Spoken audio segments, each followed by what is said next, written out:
మీకు సాలరీ ఎంత డాడీ? 30,000. అయినా నా శాలరీ గురించి నీకెందుకు?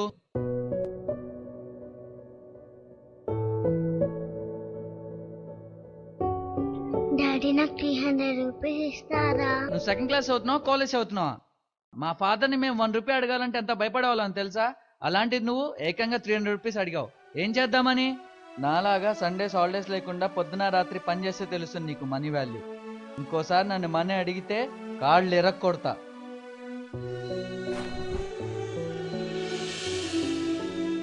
ఆఫీస్ ప్రెషర్ నా కూతురు మీద ఎందుకు చూపిస్తున్నాను నేను?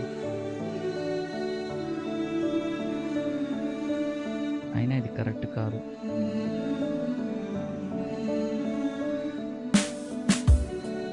ఖుషి, ఖుషి, సారీ నాన్న. ఇదిగో నాన్న 300 రూపీస్. సారీ రా, తీసుకోనన్నా.